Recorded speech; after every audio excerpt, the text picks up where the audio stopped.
Hello guys, welcome back to my channel.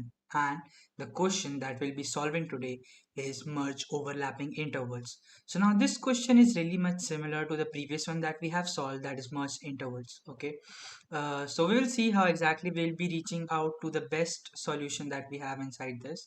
But now before that, I would like to address something.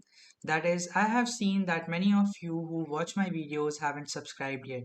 So please subscribe. Okay, so now moving on with this question, so let's proceed with it.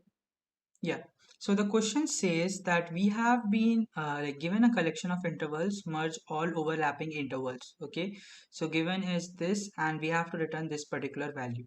Okay, so let's go to the whiteboard and just see how exactly what they want from us. So over here you can see we have 1 2 3 given to us. Okay, so let's just say like this line is 1 2 3.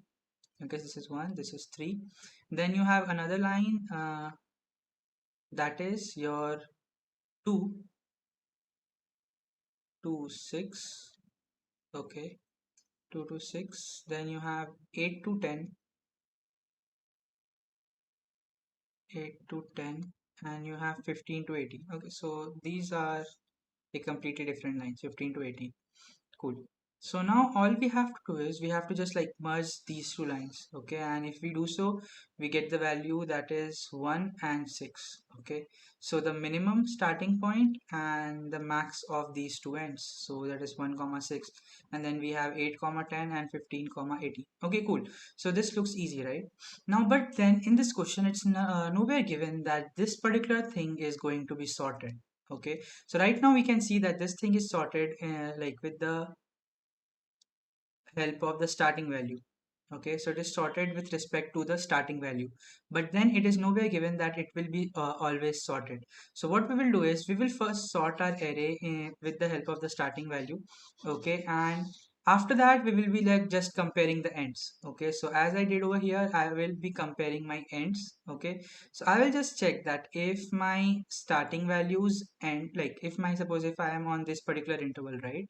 So if I am on this particular interval, I will just check that whether its end is like less than the other one's start.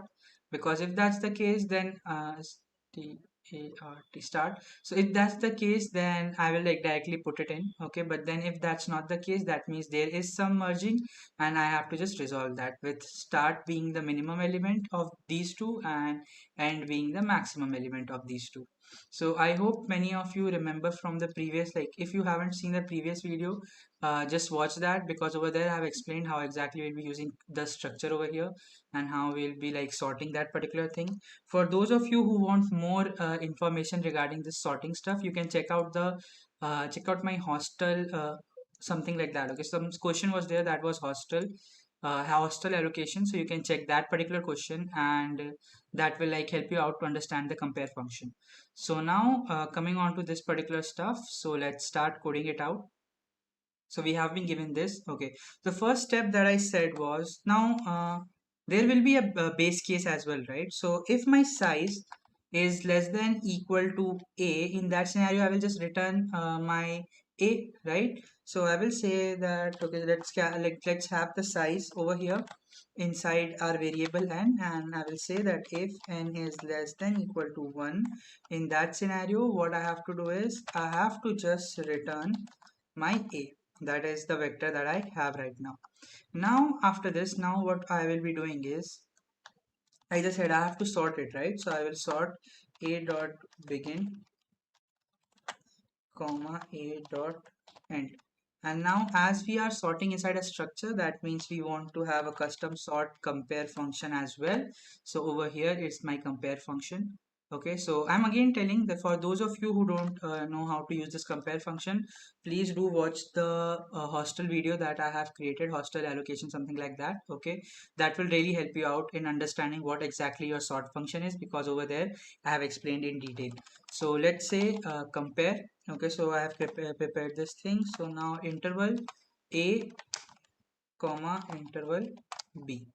So I got two intervals. Now how exactly I want the starting value to be returned to me? So I want it to be returned in such a manner that I go from lowest to highest, right? So I will just write over here a dot start is less than b dot start.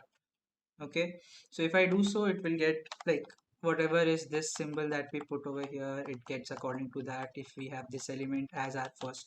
So this is the trick. Like with this trick also you can remember it. Okay, so if you are like, you have to first keep the first element and then you have to keep the second element and whatever comparison you want, greater than, less than, in that way the entire array will get sorted. Okay, so sometimes this might not work, so there are some special cases. Okay, but most of the time this logic works. Okay, so you can stick with this particular logic. Now over here you have now we have sorted it. So let's just say that I will be creating a new vector. Okay, so I will be creating a vector of interval and let's say it is v. Okay, so now I have to push back values inside v. So I will say v dot push back, and I will just push back the first value that I have, right? That is my a of 0. And now I will start doing the comparison stuff. So I will say for int I equals 1, I less than equals, no, not less than, equal less than n, and then I plus plus. Okay, now I have to check if my, okay, so now for you this dot back function basically gives the last value that we have. Okay, so the vector that I have. Okay, so suppose if v is the vector that I have, so v dot back will give me the last value. Okay, and then later on what I will do, I will say end. Okay, and if this end is greater than equal to my a of I dot start. Okay, so if this particular thing is greater than equal to my a of I dot start, then in that scenario we just saying that v dot back. Okay, so the back of the v that I have, inside that the end value that I want should be equal to the max of my v dot back dot end. Okay, or else it should be a of I dot end. Okay, the first scenario that I explained, right? So over here if you guys come and see, so this thing was the stuff. So over here we had 1 and 3, and then we later on had 2 and 6. Okay, so now you can see a merging over there. So the starting value will be the minimum one, so we don't have to like check that stuff, but then rest of the stuff we have to check whether it's 3 or 6, because there can be some scenario in which the full thing is lying inside it. Okay, that's why. So that's why we are just checking that stuff. So over here we have v dot back dot end is equal to max of v dot back dot end comma a of I dot end. Okay, and now the case if there is no this thing, if there is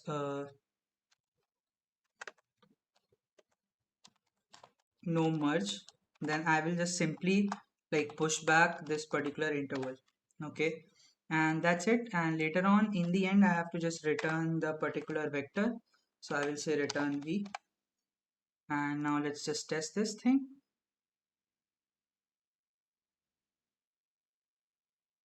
Yep, so it passed all the trivial cases. Yep. Okay, cool. Yeah. Now, but in case someone asks you to do this thing with O of one space complexity, right? So there will be few stuff that will be changing. So the starting part will remain same. You still have to sort it. Okay. You still have to calculate and go for the size stuff. Okay. But now what we will do is we will change, like we will now like move inside the vector itself, and we will be like changing these values. So what I will be doing basically over here is, so I will be moving from my this thing. Suppose there will be a pointer to this particular thing and I will start from over here. Okay, so let's say this is my I and this is my previous. Okay, and what I will just do is I will just check that if, okay, if my A of I dot start is less than equal to my A of previous dot end, in that scenario there is a, what you can say, uh, clubbing, right? There's a merging or there is a overlapping. So all I will do is I will just say that a of my previous value dot end is equal to max of a of uh, a of I uh, dot end comma a of previous dot end. Okay, sorry for the bad handwriting. But then like this is just the logic. Okay, so the logic remains same, and in else condition what I will do, I will just increase the value of the previous. Okay, and later on what I will do is I will just store the like the a of I dot start and a of I dot end in my a of previous. Why I'm doing this? Because if I have a merge in future after that, so for that scenario I need it, right? So let's just change this particular code back like to the one that has zero space complexity. So obviously I don't need these two stuff. Instead of this, what I'm making over here is I'm making an integer that is called as previous, and I'm assigning it value as 0. Okay, now the first condition that I will be checking is if my v of I dot start is less than like that is a of I dot start is less than equal to my a of, so I don't need this. I have to just write a of prev dot end. Okay, so if you watch this thing carefully, you will be able to like solve it really easily. So v dot back will always get replaced by a of previous. Okay, so prev dot end is equal to max of a of I dot a of I dot end comma a of uh no a of prev previous dot end comma a of I dot end, and in the else part all I have to do is I have to increase the value of previous. Okay, so I can say previous plus plus, and then later on what I will do is I will just say a of previous is now equal to a of previous dot start, actually start is equal to, and a of previous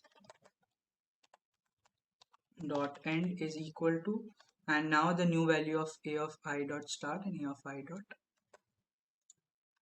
so a of I dot start and a of I dot end.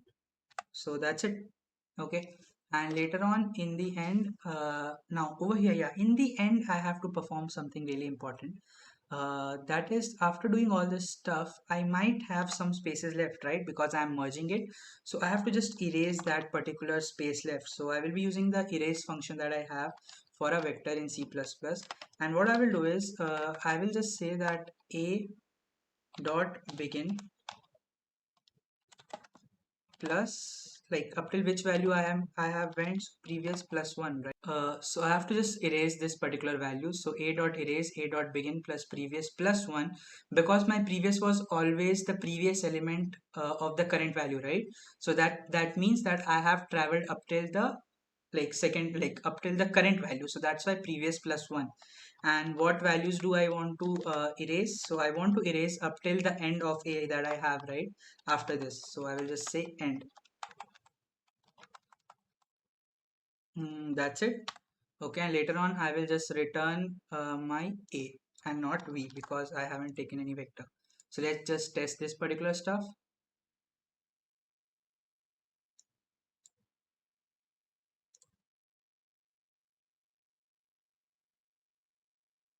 Yep, so this is also passing test case.